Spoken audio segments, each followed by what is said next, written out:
Do not change your aim, change the approach. आपकी जो M है, एम्बिशन है, उसको बदलोगे ना तो कहीं नहीं रहोगे। अक्सर लक्ष्य बदलने वाले लोग भटकते हुए मिलते हैं और उनका कोई किनारा नहीं होता है। तो इसलिए हमेशा ये चीज, आप जो भी शुरू करें एक लक्ष्य बनाएं, एक एम्बिशन। मैंने सीखा, मेरे गुरुजी ने कहता था, मेरे बाबूजी कहते थे, और मेरे बाबूजी अभी भी कहते हैं, और मैंने अपने गुरुओं से सीखा कि बाप, लक्ष्य एक ही होना चाहिए, जिद एक ही होना चाहिए। When we are talking about aim, आपने बनाया ही क्यों अगर आपको इतना कॉन्फिडेंस नहीं था? इसीलिए रिसर्च कीजिए अपने एम को चुनने के पहले। लेकिन एक बार जो बन गया तो बढ़ चले हैं वो कदम, अब रुकेंगे नहीं। तो बस वैसा एटीट्यूड होना चाहिए कि हम तो घर से निकले ही थे बांधकर सर पे कफन, जहां हथेली पर लिए जो बढ़ चले हैं ये कदम। अरे जिंदगी खुद अपनी मेहमान, मौत की महफिल में है, सरफरोशी की तमन्ना अब हमारे दिल में है। वो एटीट्यूड कहाँ है? जवान हो यार, वो जवानी में रवानी कहाँ है? इस उम्र में जो बना लिया, एक बार एम बना लिया, उसके लिए मेहनत रोज करना है। रोजाना आपको मेहनत करना जरूरी है और उसके लिए तैयारी तगड़ी होना चाहिए। और तैयारी के लिए पता तो हो किस चीज की तैयारी करना है। एक दिन बॉलर बनना है, दूसरे दिन बैट्समैन, तीसरे दिन साइंटिस्ट, चौथे दिन डॉक्टर।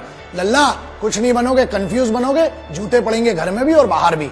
एक एम बनाओ और बस उसकी तरफ बढ़ते जाओ। रोज मेहनत करना जरूरी है दोस्त, क्योंकि बगैर मेहनत के ना कुछ नहीं मिलता। शॉर्टकट, हाँ, शॉर्टकट से क्या होता है कि आप शॉर्टकट से आप खुश हो जाएंगे थोड़े समय के लिए। याद रखना, शॉर्टकट कभी भी मंजिल तक नहीं पहुंचाता है। घूम फिर के आप फिर से हाईवे पे आ जाओगे, फिर बोलोगे कि टाइम वेस्ट हो गया। इसलिए वन सिंगल एम, रोज छोटे एम बनाओ।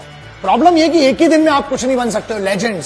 लेजेंड कोई पैदा नहीं होता है दोस्त, उसको बनने के लिए बहुत सिंपल सी बात है, nobody becomes the general within a day. There is a journey involved in that and you have to go through that journey.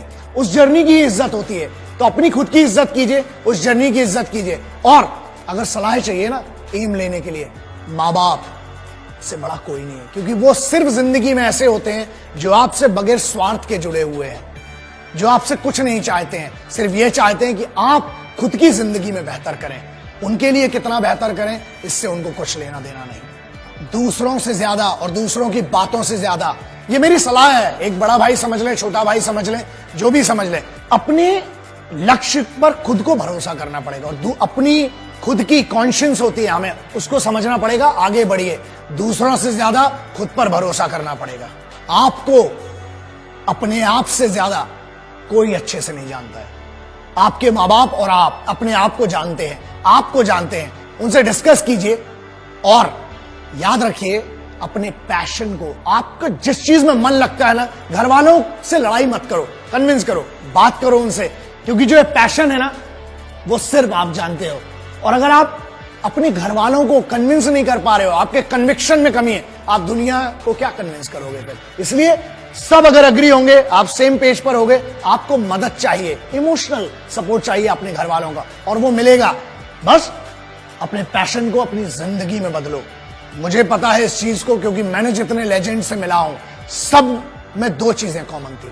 पहला, उन्हें हमेशा से वही बनना था, आज वो जहां पर हैं, उनने अपने रूट्स नहीं बदले।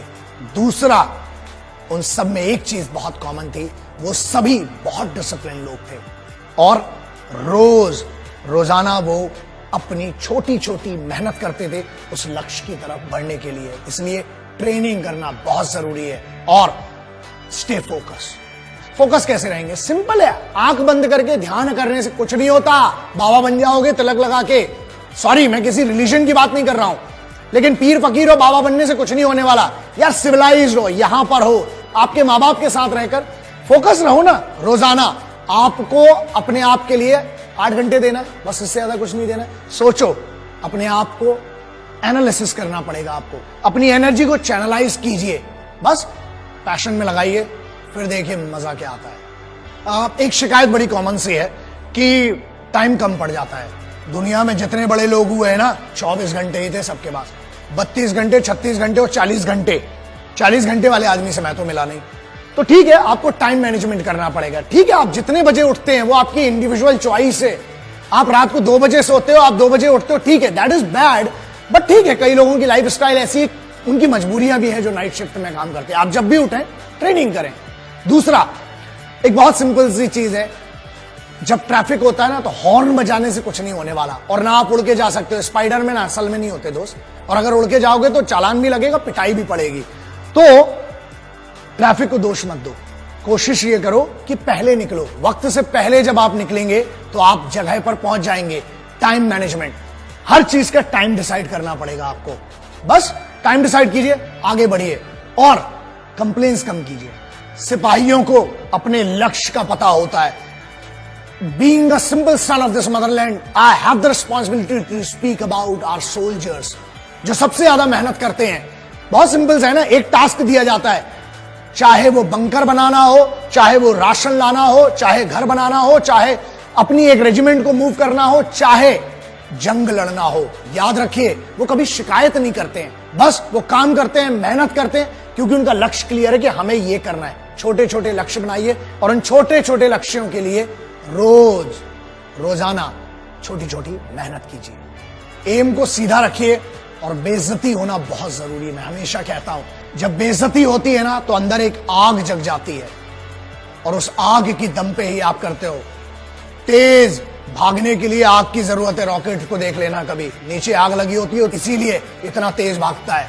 सो बेइज्जती, बस एक बात याद रखना, कभी ना कभी, कहीं ना कहीं आपको काम करना पड़ेगा अपने लिए, क्योंकि आपके माँ बाप की या आपके रिलेटिव्स ने कभी ना कभी, कहीं ना कहीं कुछ ऐसा कहा होगा जो बेइज्जत किया होगा। उस बेइज्जती को याद करना, वो पावर देती है। हमें एक फियर होना चाहिए, वो डर होना चाहिए हमें कि यार अगर मैं कुछ नहीं कर पाया तो मेरी फैमिली के लिए मैं रिस्पॉन्सिबल हूं। अपने परिवार के लिए उस बेइज्जती को सहन करो, और उन सभी लोगों को जिनने आप पर शक किया है, आपकी ईमानदारी पर शक किया है, आपके पेरेंट्स की परवरिश पर शक किया है, उनको साबित करो कि वो गलत थे और आपकी परवरिश बहुत अच्छी थी। उतार चढ़ाव जिंदगी में आना जरूरी है। हमारे यहां कहीं पढ़ा था कि हार्ट बीट जो है ना वो भी ऐसी चलती है, तो डरो मत उससे, धीरे धीरे हमें चलना है। मैंने एक ट्रक के पीछे बहुत सालों पहले पढ़ा था कि धीरे धीरे चलेंगे तो बार बार मिलेंगे, और अगर बहुत तेज चलेंगे तो हरिद्वार मिलेंगे। तो याद रखना, हमें धीरे धीरे चलना है, और पहले मंडे आता है, फिर ट्यूसडे आता है, फिर दिन चलते हैं। डायरेक्ट संडे नहीं आता। हल्की हवा चलती है, उससे नींद आ जाती है पंखे की हवा में, ठीक है, लेकिन बहुत तेज हवा चलती है ना तो तूफान में घर भी उड़ा ले जाती है। इसलिए छोटी छोटी मेहनत करेंगे, छोटे छोटे एम बनाएंगे। जब कंफ्यूजन हो, पेरेंट्स के पास जाओ। अरे हर दुनिया के हर शास्त्र में लिखा है, इवन कुरान शरीफ में, मेरे एक यार ने बताया था मुझे कि एक फर्जंद की औकात अपनी वालिदा के सामने, वालिदा के सामने एक घायल परिंदे की होती है।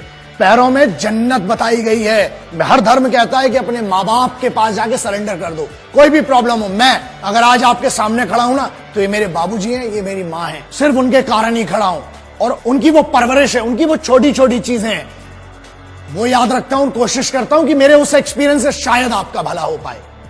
और मेरे पिताजी की एक बड़ी अच्छी चीज है जो सीखी थी कि बुरे वक्त में सिर्फ दो ही चीजें काम आती है। पहला, अपने ही बाजुओं की ताकत, और दूसरा अपनी ही अकल। इसलिए मतलब क्या है इसका? इसका मतलब यह है कि आपको अपना फिजिकल, अपना बॉडी भी ट्रेन करना है, अपना माइंड भी ट्रेन करना है, और ये वो चीजें हैं जो कंप्यूटर पर बैठकर नहीं हो सकती है दोस्त। धूप में जाना पड़ेगा। पूरी जनरेशन को 93% अर्बन कल्चर में विटामिन डी डेफिशिएंसी है। क्यों? क्योंकि धूप नहीं मिलती है।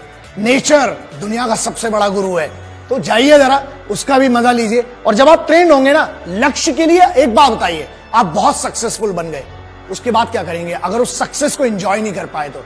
इसलिए सक्सेसफुल बनना, सक्सेस के मायने सबके लिए अलग हैं दोस्तों। मेरे लिए यह है कि एक गरीब बच्चे की मैं मदद कर पाऊं, कुछ लोगों की अपने ज्ञान से, या जो भी मुझे छोटा सा लिटिल माइक्रो नॉलेज जिसको मैं कहता हूं, उससे कभी किसी की मदद कर पाऊं। यह है मेरा लक्ष्य। बहुत सिंपल है कि मुझे दो चीजें करना है, और जो मेरी जिद है और मैं करके रहूंगा। पहला, भारत में हर महिला को आत्मरक्षा, सर्वाइवल टैक्टिक्स आना जरूरी है और कंपलसरी होना चाहिए। Karate, judo, taekwondo, martial arts की बात नहीं कर रहा हूं, मैं बात कर रहा हूं survival tactics, how to use available accessories, और उसका उपयोग करके बचना कैसा। हर महिला को आना चाहिए, हर बच्ची को इंडिया में आना चाहिए। दूसरा, 1.5 साल की मिलिट्री ट्रेनिंग कंपलसरी। जो मैं लक्ष्य की बात कर रहा हूं ना, अगर वो ट्रेनिंग करी होती आपने तो शायद आज डिस्कशन ही नहीं कर रहे होते। Every Indian, every individual should be train for minimum 1.5 year. वो कल्चर है इंडियन मिलिट्री ट्रेनिंग का। मजा आएगा, फिर मुझे आपसे बात करने की भी जरूरत भी नहीं रहेगी। कोशिश करेंगे कि आप और हम मिलकर कुछ अच्छा कर सकें इस राष्ट्र को। राष्ट्र क्या है दोस्तों, कुछ चंद लकीरें नहीं राष्ट्र कहलाती हैं। देश वो है जिसके लिए सिपाही रोज अपना घर बार छोड़ के लड़ रहा है आपके लिए। आपको तो सिर्फ मेहनत करना है इस सिविल की दुनिया में, लक्ष्य बना के आगे बढ़ना है। देश के लिए मदद कीजिए, ये मैं आपसे बहुत एक भाई के तौर पर रिक्वेस्ट कर रहा हूं। अपने काम को बेस्ट कीजिए, देश खुद तरक्की करेगा। जय हिंद, वंदे मातरम, इंकलाब जिंदाबाद, भारत माता की जय।